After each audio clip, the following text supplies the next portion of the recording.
Goods.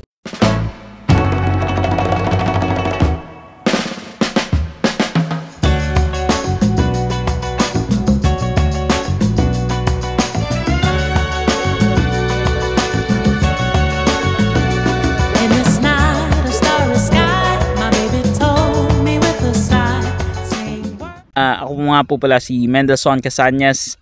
Happy to be good people that I'm just working with some projects going on there, and I'm doing on my end, and I'm very happy that I'm with them. We tend to give value. We prioritize to give value sa ginagawa namin, and we're happy to be working at this setup, and glory be to God. Kamusta ka? Sino ka? Ako si Daniel. Ako si Mark Enigo. Ayan. Nagtatrabaho sa M-Vice. Kamusta ako? Lang naman ako. Uwi na bukas kaya masaya din. Let's go! Weekend. Family. Mag-birthday din ako. So. Nice. So, bro, how are you doing?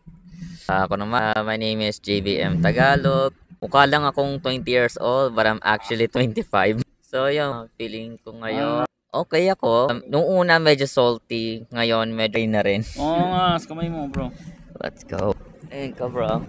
Hi, my name is Ken Loren from Binyan. Nag-work ako kay Mendel bilang marketing generalist. Yan. I'm so grateful kay God. I'm Christian Del Zibang Iban, but you can call me Chua. Uy, Chua! Sige, Chua!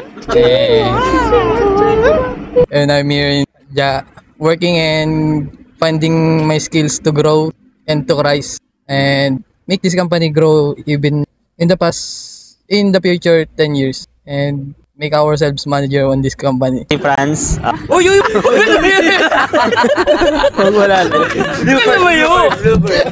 Ayun, ako si Franz. Currently part-timer sa M-Bison, and ayun, estudyante ako ngayon at ewan ko nakikita nyo pero nasa likod ng school ko. Ayun yung Laguna yung school ko. And uy, na-feature pa ngayon. Shoutout mga naman, walang pasa ito.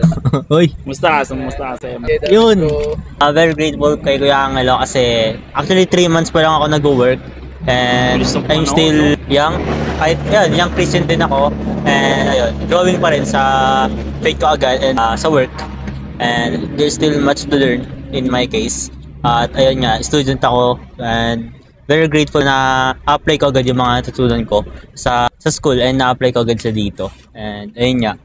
And very grateful din just mga disciples kami, and every time na alam mo yun, may mga struggles, nandito lang kami para sa isa't isa.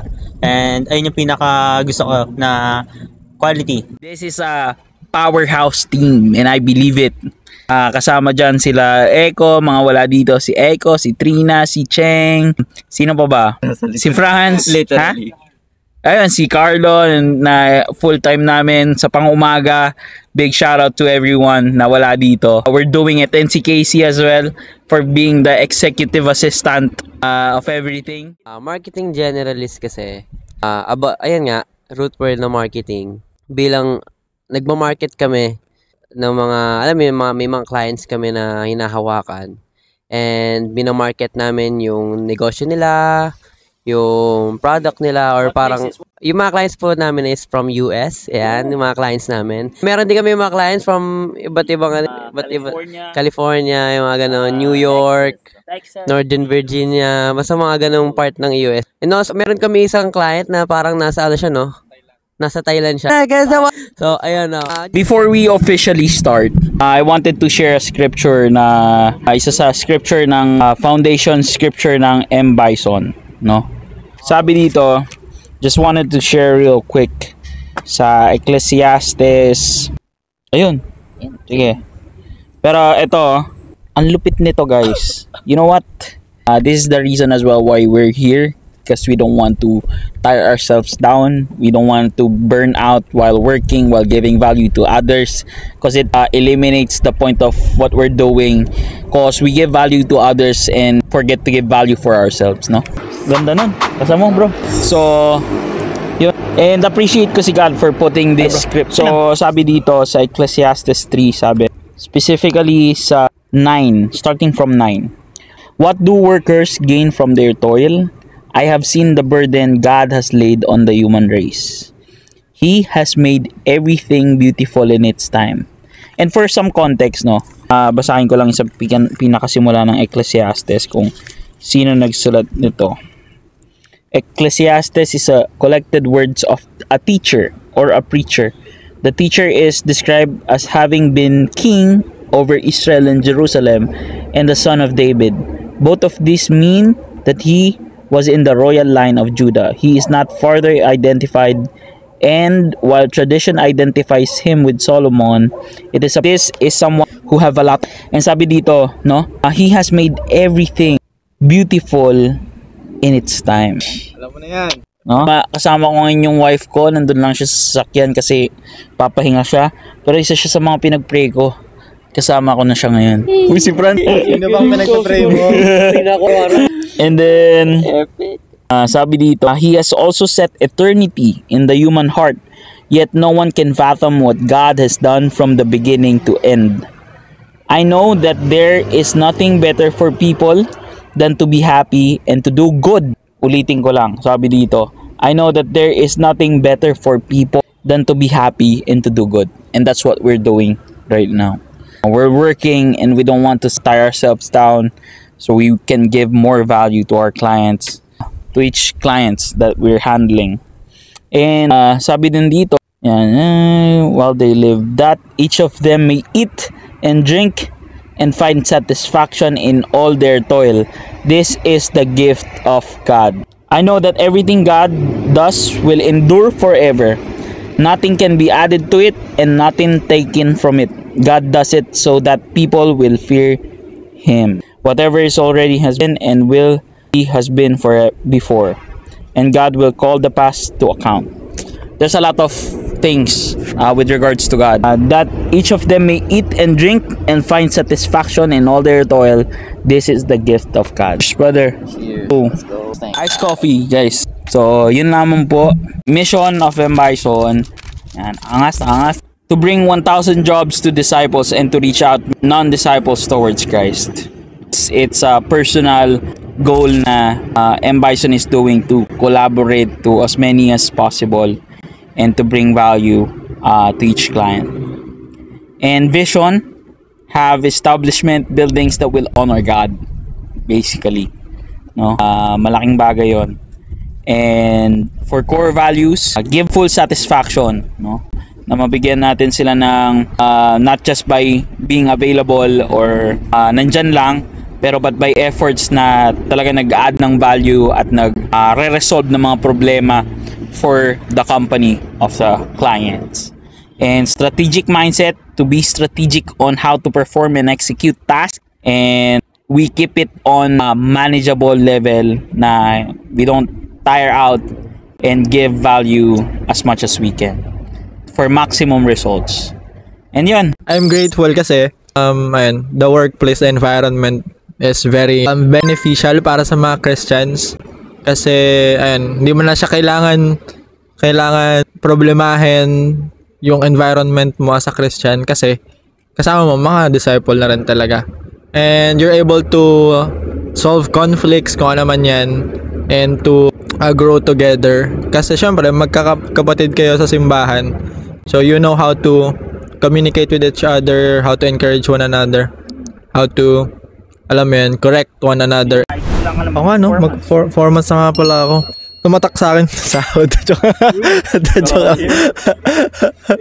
Hindi, kasi first job ko to since graduating. So ayan, it saved me a lot of time sa mga pag-apply ganyan. Kasi bago pa ako graduate, bago pa may ceremony ng graduation namin, tinawagan ako ni Kuya. Kasi kakuhaan niya daw ako. So ayan, thankful ako kasi ayan, I was able to work here. Ang ingay nung track. The first week was very hard for me, as siguro sa lahat naman ng trabaho, sa una mahirap talaga since it's not just the work na dun ka mag-a-adjust, pero the lifestyle din. And yan, from being a student now to fully adult na talaga, parang kapag hindi ka gumalaw, pag hindi ka natrabaho, wala ka talaga kakakilan. Pero ayan, Lahat naman to. Tumatak lang si JB kasi makulit sa JB. Pero vice versa rin naman kapag si JB medyo hindi Uy, mga tayo din na sa JB, hindi nagsasalita yan. Pero alam mo na, syempre, how to reciprocate yung encouragement sa isa't isa. Ayun lang, for me, it's great. Definitely I see myself na working dito ng mas matagal pa, especially with the growth that we are having, not only just as brothers and spirituality namin, pero alam mo na, business-wise, financially, kanyan. Soon, 6 digits, man. Dun sa sinabi ni Gogo about sa sahod, no? And about hard work na pag hindi ka trumabaho. Mic test. Yan. Meron dito ang scripture na gusto kong i-share. Sabi dito sa, how long will you lie there, you sluggard? When will you get up from your sleep? Yan, mga natutulog sa trabaho. Yan, pahinga tayo. A little slumber. Meron kaming 130 minutes every week na pwede namin kung anong gusto namin. 2 hours. And, ayan, a little slumber, a little folding of the hands to rest. And poverty will come on you like a thief. And scarcity like an armed man. Yun, di ba? So, ito, conviction ko to kapag nung ako palang mag-isa. Konting hindi ako lumagari, tapos yung tulog ako, it's done. So, kaya yun. It's really a good thing that we put our efforts on what we do and give value to really provide results. Pero alam nyo ba mga kapatid, tinuro sa akin agad dito, yung discipline na maging yung mag-grow ka sa man na for the future na talagang mag-i-invest ka na kagad umpisa pa lang, early pa lang, para pagdating ng future, 'di ba? Magaan na lang talaga yung ginagalawan mo. And ayun yung tinuturo talaga sa atin agad. Kagaya ng mga ants, 'di ba? Yung na-share ni Kuya Mendel kanina na scripture from Proverbs. Proverbs ba yan? Proverbs, tama ba? Proverbs yung mga 6, ants, hindi sila naghihintay na hindi, papahinga lang muna ako, tsaka na lang ako mag-i-imbak ng mga Sila, as soon as possible, bago mag tag-ulan, 'di ba? Makikita mo sila, mga tao, makikita mo sila nag-i-imbak sila ng mga pagkain nila para in the future na umulan, meron silang kakainin. So ganun yung tinuturo sa atin ni God bilang mga disipulo niya. And yun lang, sobrang in the past few 4 months na experience ko dito sa Bison, ayun nga, tinuruan ako ni God na maging disiplinado sa buhay ko. Root word ng pagiging disciple, di ba? Kailangan ng discipline. And ayun, ang pinaka magandang nangyayari sa akin to sa buhay ko kasi first job ko din to, kagaya na Inigo. And ang saya lang talaga, nakakatulong ako sa mga kapatid ko sa simbahan, tapos kompleto na yung MO ko. Tapos parang nakakatulong ako sa family ko. Mga simpleng bagay, panlilibre. Alam mo yung parang, ako na bahala, ganyan. Sobrang, ako kasi yung tipo ng tao na gusto kong tumulong. Pero nung panahon na wala akong pangtulong, nadadown ako. Kasi nga wala akong pantulong kahit gusto kong tumulong. Pero I'm so grateful kay Kuya Mendel na binigyan ako ng opportunity na makapasok sa ganitong place na, alam yon, hindi lang siya workplace, kundi safe place din siya. And sobrang grateful lang ako. Kaya kayo mga kapatid, kung interested kayo, reach out kay Kuya Mendel. Kung gusto niyo talaga na pumasok sa team na to. And sa future self namin, kung nakita nyo kami ngayon dito, kami! Sa future self namin, dito kami ngayon. Mga future managers, future CEO. Let's go. Dito kami ngayon nag-hard work para sa future namin. October 2025. We're here. This is the first day. As sabi ko, for these past 2 months, it's a really big change. A sudden change talaga sa POV ko, sa talaga life ko as a Christian talaga. Kasi for context, this is not my first job. This is technically my 3rd job. The last 2 job para mabilis na lang. Yung first job ko is 5 years. Recording. Yung second job ko is 1 year. Pero pareho silang as very stressful and very restricted yung movement mo. Grabe. Hindi, joke lang. Pero it was really hard yung time na yun talaga. I'm actually quite peaceful right now. Thankful coming from some crew. Yes. Crew. And then, against na naman, ina-encourage ko si JB na wala tayong maging hard feelings. Pero it's a feeling that naramdaman mo yun. Yes. So, it's valid. It's things to improve of different areas ng mga pinagdaanan mo. Pero, you've survived it. Yes, it's true. Saka, for me lang yung sa naranasan ni JB. I think, may tinuturo talaga sagad sa kanya. Sa lahat ng mga naranasan natin dyan mga kapatid, lahat ng mga naranasan ni up and down, may tinuturo sigad sa atin. And I'm so proud of you, brother, to be part of this company. Thank you mga brothers. Ayun nga, always remember natin na yung feelings na nararamdaman natin, positive or negative, it's okay. Those are valid. Pwede mong sabihin kay God kahit anong emotion or lahat ng mga hinanakit sa puso mo, you can tell that to God. And I believe na marinig yun ni God, tas tutulungan ka. He will not shame you, He will not judge you, but instead He will help you at the utmost mysterious and the most magnificent way that He can. Ano kasi, may mga times kasi na kapag nag-prayer tayo or kapag humihingi tayo ng tulong kay God, minsan hindi natin nararamdaman. It's so, kung minsan na-frustrate ka, pero always tandaan ninyo, huwag kayong mawawala ng pag-asa kay God. Lahat ng mga tao sa buong mundo, pwede kayong ma-let down. Pero si God, never, not one time, hindi kayo ila-let down niya. Ako, naramdaman ko na parang na-let down ako ni God, pero hindi. He gave me one lifeline. And yun nga, this is the lifeline that I received, M. Bison. And now, I am fully grateful. Talagang grateful ako na maging part ng team na ito, surrounded by napaka-awesome na brothers. Let's go!